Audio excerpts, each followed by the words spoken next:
تو انہیں خیال آیا کہیں کوئی روشنی کی کرن ان کے باطن میں تھی کہ میں کیا کر رہا ہوں، کس کے سامنے کھڑا ہوں، یہ آل رسول ہے، یہ امام حسین ہیں، یہ دنیا کے بہترین لوگ ہیں، یہ رسول اللہ صلی اللہ علیہ وسلم کے، انہیں ویسے کہا بھی ابن رسول ہی جاتا تھا، جناب حسن کو بھی جناب حسین کو بھی۔ امام تو بعد میں کہنا شروع کیا، بجا طور پہ کہنا شروع کیا، وہ اس کے مستحق تھے، اگر وہ امام نہیں تو پھر امام ہے کون؟ تو یہ ایک فینومینا ہے۔ بعض اوقات آدمی، ایک سی آئی اے کی بڑی انٹرسٹنگ رپورٹ تھی ضیاء الحق کے بارے میں، کہ بعض مسلمانوں کا معاملہ یہ ہے کہ جب وہ بوڑھے ہو جاتے ہیں تو وہ پاگل ہو جاتے ہیں۔ یہ آئی ایس آئی نے اس رپورٹ کا سراغ لگایا تھا، اور وہ پھر اپنا خدا کے سوا کسی سے نہیں ڈرتے۔ ایک آدمی ہے، اس کے ضمیر نے، اس نے سوچا، وہ کہا وہ کہتا ہے میرے افسر اس نے اپنے بیان ریکارڈ کرا دیا، میرے افسر رو رہے تھے، کہہ رہے تھے یہ آپ کیا کر رہے ہیں، 70,000 جن کی لیڈ ہے ان کو ہرا رہے ہیں اور دوسروں کو جتا رہے ہیں۔ اور بیان میں انہوں نے یہ بھی کہا ہے کہ ووٹ تو اب جو جعلی ڈال دیے گئے ہیں اور تھیلے بھر دیے گئے ہیں، اب ری کاؤنٹنگ کا بھی کوئی فائدہ نہیں ہے۔ یہ اندازہ یہ ہے، اور یہ میرا اندازہ نہیں ہے، دوسروں کا بھی اندازہ یہی ہے، تنہا میرا اندازہ نہیں ہے، کہ یہ بارش کا پہلا قطرہ ہے، یہ نظام چلنے والا تو نہیں۔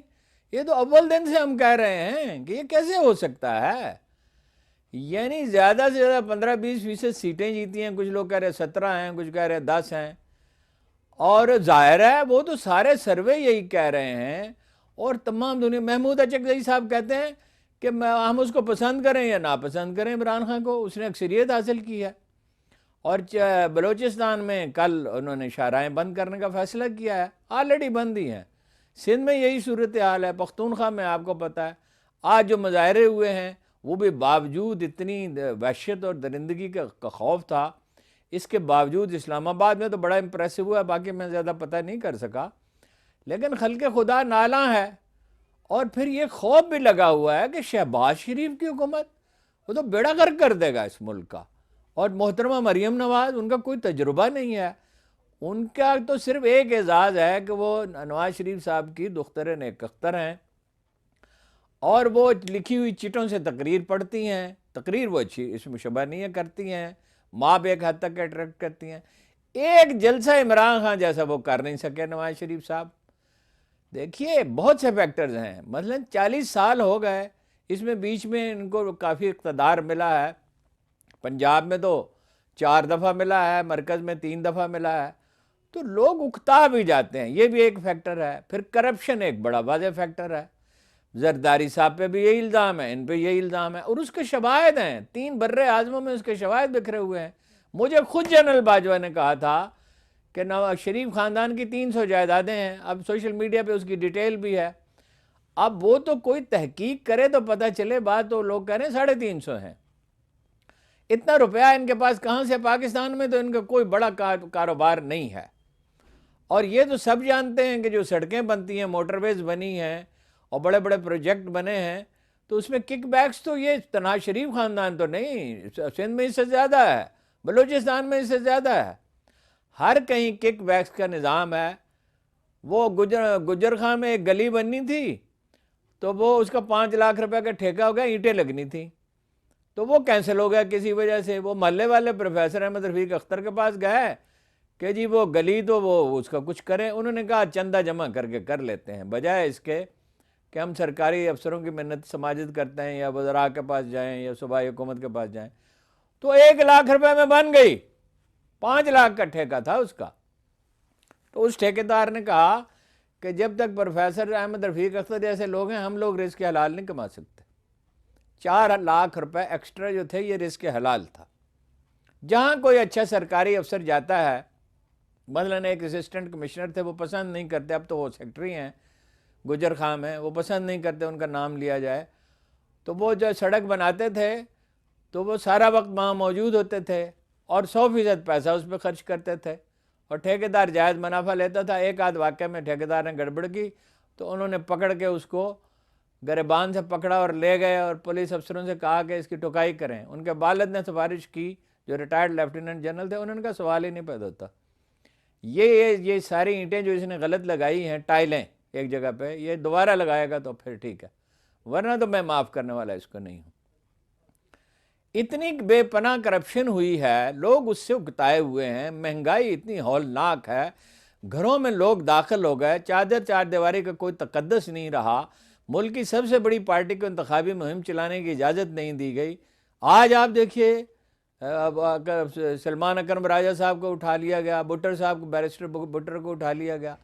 بھائی لوگ کب تک یہ سب برداشت کریں گے؟ جس طرح سونے میں ملاوٹ کی جاتی ہے تو کتنی کی جاتی ہے؟ 10%، 15%، 20%، آپ 90% ملاوٹ کیسے کر سکتے ہیں؟ اس میں تو ہے 70-80%، 90% ملاوٹ۔ اور وہ تو کہتے 70 روپے میں بلوچستان میں ٹکٹیں بیچی گئی ہیں، محمود چکزئی کا الزام ہے۔ اب ہم نہیں کہتے کہ 70 روپے میں بیچی گئی ہیں، محمود چکزئی کہہ رہے اس کی کوئی تحقیقات ہونی چاہیے۔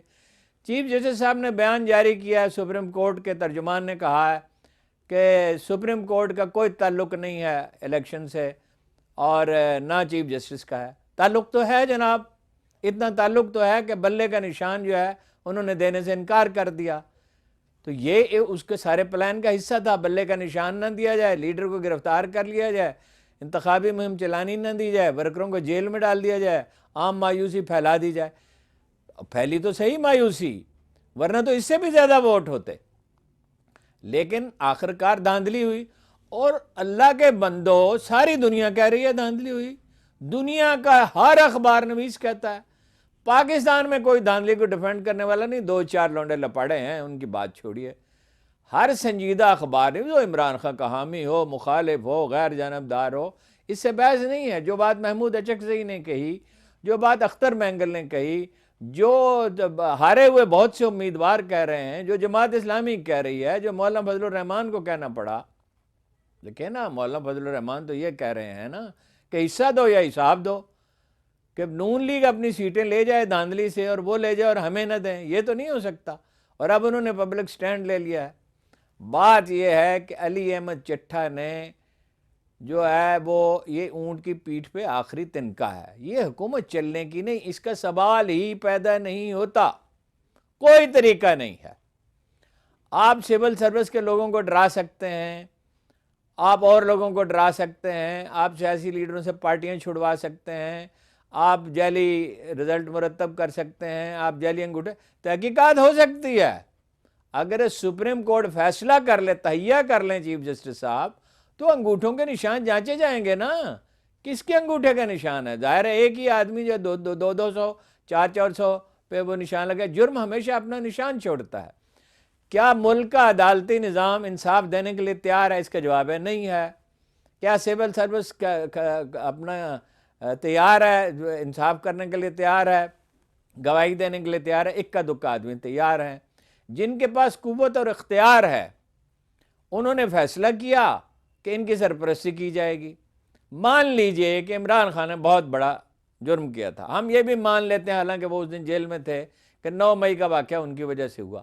تو بھائی 9 مئی کے واقعے پہ مقدمہ چلائیں نا، اس میں 100 آدمی قصوروار ہوں، اس میں 1000 آدمی قصوروار ہوں، اس میں عمران خان صاحب قصوروار ہوں، عدالت سزا دے نا ان کو۔ مطلب یہ عدت کا کیس کہاں سے نکال لیا اور سائبر کا کیس کہاں سے نکال لیا؟ یہ نہیں چلنے کا۔ بات یہ ہے الیکشن اثر نو کرانے پڑیں گے۔ لوگ اس نظام زر و ظلم سے، اس کہنا گندے فرسودہ نظام سے اتنے تنگ آ چکے ہیں، جیسے کسی گلی میں پوری گلی کوڑے سے بھر دی جائے، لوگ کتنے دن برداشت کریں گے؟ پورا ملک گندگی سے بھرا ہوا ہے، کرپٹ لوگ ملک پر حکومت کرتے ہیں، وہ اپنی مرضی کے افسر رکھتے ہیں، اپنی مرضی کے ترقیاتی منصوبے بناتے ہیں۔ بھائی اورنج ٹرین کی ضرورت ہے یا نہیں؟ انہوں نے کہا فیصل آباد میں بھی بنائیں گے۔ یہ جنگلہ بسوں کی ضرورت ہے یا نہیں؟ وہ ووٹ لینے کے نقطہ نظر سے ٹیکس کلیکشن نہیں کرتے، ایف بی آر کی تشکیل نو نہیں کرتے، سول سروس میں میرٹ پہ تقرریاں نہیں کرتے، میرٹ پہ ترقیاں نہیں ہوتی ہیں۔ تو یہ تو صورتحال نہیں چل سکتی نا، کوئی طریقہ ہی نہیں ہے۔ اور جناب والا یورپی یونین نے آپ سے صاف صاف کہہ دیا کہ جی ایس ٹی یعنی اپنا سٹیٹس ختم کر دیں گے، پیسے آپ کو ملیں گے نہیں، اب آپ کو ایک جمہوری ملک کوئی تسلیم نہیں کرے گا، انویسٹمنٹ کوئی کرے گا نہیں، انویسٹمنٹ تو امریکہ نے پلان کر کے پاکستانی ٹیکسٹائل انڈسٹری کے لوگوں سے کہا اگر آپ چاہیں تو میں اس کے گواہ پیش کر دوں گا کہ آپ بنگلہ دیش میں انویسٹمنٹ کریں، کیونکہ بنگلہ دیش کی وہ سرپرستی کرنا چاہتے تھے۔ پھر کہا جی آپ فلاں جگہ انویسٹمنٹ کریں، اب ان سے کہا جا رہا ہے کہ آپ مصر میں جا کے، کیونکہ ان کی وہ مدد کرنا چاہتے ہیں۔ بھائی امریکہ یہاں فیصلے کرے گا، یہاں مطلب یہ ہے کہ ادارے اپنی حدود سے باہر نکلیں گے، اور جو چیف جسٹس صاحب اب ان سے مؤدبانہ عرضی کر سکتے ہیں، یا 50 سال پرانا مقدمہ اٹھا لیتے ہیں، یا فوج کے کاروبار کا مقدمہ، جس کی اس وقت یا حدیبیہ شوگر مل میں انہوں نے کہا کہ یہ ٹائم بار ہے، یہ پرانا ہو چکا ہے، اور بھٹو کا کیس جو ہے وہ نیا ہے، اور فوجی کاروبار جو ہے وہ بڑا سنگین مسئلہ ہے۔ بھائی اس وقت سنگین مسئلہ یہ ہے، ایک مستحکم حکومت چاہیے ملک کو، ایک مستحکم حکومت، بے یقینی کا خاتمہ چاہیے، جمہوری نظام چاہیے، جس کے لیے بار بار میں عرض کرتا ہوں کہ ساری پارٹیاں بیٹھیں، اسٹیبلشمنٹ انیشیٹو لے، امن ہو۔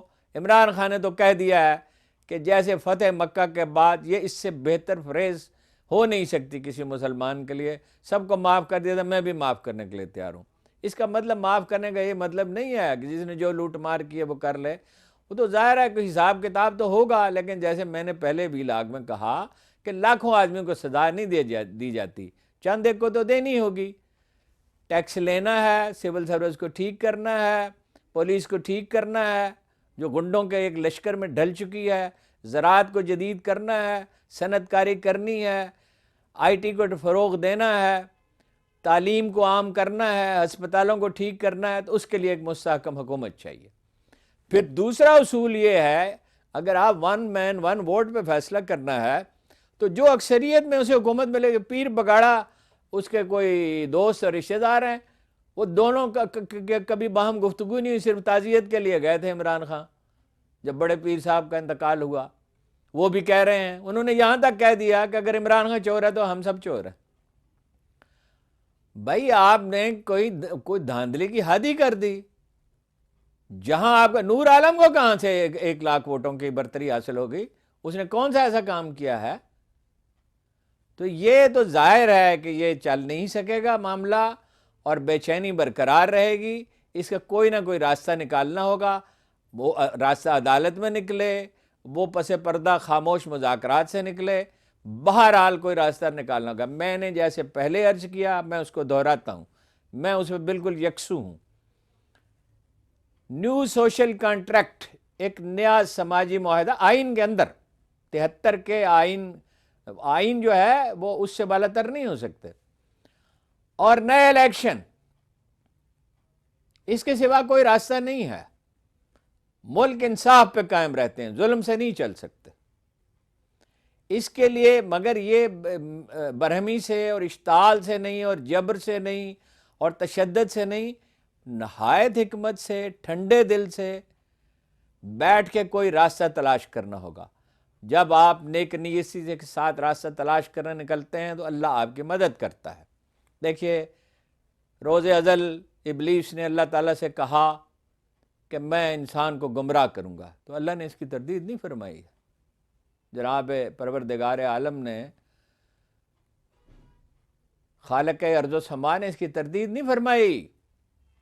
آپ فرمایا لیکن میرے مخلص بندے گمراہ نہیں ہوں گے، غلطیاں سب سے ہو جاتی ہیں، بلنڈر بھی ہو جاتے ہیں، بہت تباہی آتی ہے، اجڑے ہوئے ملک بس جایا کرتے ہیں، ترقی کرتے ہیں۔ جاپان تباہ ہو گیا تھا، انفیکٹ برطانیہ بھی تباہ ہو گیا تھا، کوریا بھی تباہ ہو گیا تھا، کتنے ملک ہیں جو دوسری عالمگیر جنگ میں برباد ہو گئے تھے۔ لیکن اگر آپ سنجیدہ ہیں، اگر آپ سنسیئر ہیں تو راستہ نکل آئے گا۔ اور اگر یہی لڑائی بڑھائی جاری رکھنی ہے تو جیسے میں نے پہلے عرض کیا تھا، بدامنی بھی بڑھے گی، کرائم بھی بڑھیں گے، بے یقینی بھی بڑھے گی، سرمایہ کاری نہیں ہوگی، اور مہنگائی بڑھتی چلی جائے گی۔ ہم تو جناب گزارش ہی کر سکتے ہیں، مانے نہ مانے آپ کی مرضی، ہم نیک و بد حضور کو سمجھائے دیتے ہیں۔ وہ پنجابی میں کہتے ہیں اگے تیرے پاگ لچھیے۔ اگر لوگوں نے خراب ہونا ہے اور مطلب کشیدگی پیدا کرنی ہے اور یہ سمجھتے ہیں کہ تشدد سے مسئلہ حل کر لیں، تو وہ مغالطے میں ہے، یہ نہیں ہو سکتا۔ اللہ کا اور اللہ کے رسول کا راستہ جو ہے قرآن مجید کہتا ہے، اگرچہ وہ خواتین آئلی زندگی کے باب میں ہے، لیکن وہ جنرل اصول بھی ہے کہ بھلائی صلح میں ہوتی ہے، الصلح خیر، صلح کریں، لڑائی جھگڑا چھوڑیں۔ عمران خان صاحب سے بھی یہی التماس ہے، پی ٹی آئی کے لوگوں سے وہ زخم خوردہ ہیں، ان سے بھی یہی التماس ہے، پیر پگاڑا زخم خوردہ ہیں، بلوچستان زخم خوردہ ہے، کراچی میں سب سے زیادہ ظلم ہوا ہے، ہم کو کہاں سے 16 سیٹیں آپ نے دے دیں؟